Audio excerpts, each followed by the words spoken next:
Mga kapuso, lapta-lapta nga pag-ulan sa tunga sa mainit nga tiyempo, tuga sang mga localized thunderstorms. El Nino, 70% na nga posible magluntad sugod sa Hunyo, sunod sa pag-asa. Si John Sala nakatuto.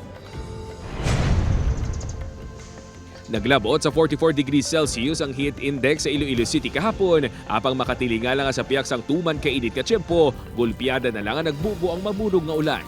Sunod sa pag-asa, Iloilo tugas ang isolated thunderstorm ang lapta-lapta nga pag-ulan sa Visayas. Ang temperatura naton mas nagainit, so mas naga-form pagid ang aton nga mga thunderstorm since nga isa sa mga requirements para mag-form ang aton nga isang init sang aton nga dagat, no. So once nga mag-evaporate ini siya, naga-form into cloud. So amo na siya nga sa naga-coincide man siya no nga mas mainit ang panahon, mas dako ang chance sa pagka-thunderstorm sa hapon. Nagapabilin pa nga yara sa neutral stage kag wala pa opisyal nga nadeklarar ang El Nino. Apang suno kay Cuenca, 70% na ang posibilidad sang El Nino sugod Hunyo.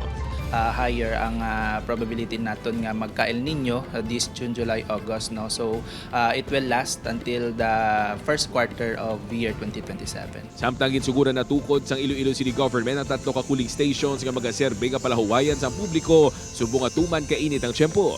Ipahamtang ini sa Diversion Road sa Mandurriao, Plaza Letagay kag General Luna malapit sa Halandoni Bridge sa city proper.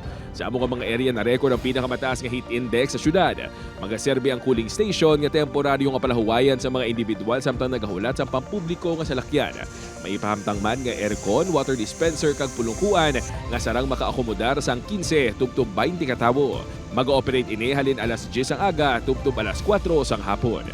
Ipa-manage gini naton sa CSWD, no, so that they could manage kung ano oras makagawa, kung ano oras nga magdiner ang tao dira, and they could also assist, no, sa mga elderlies and PWDs nga naglain mang pamatyag. Upod kay Hasdi Shato, John Sala.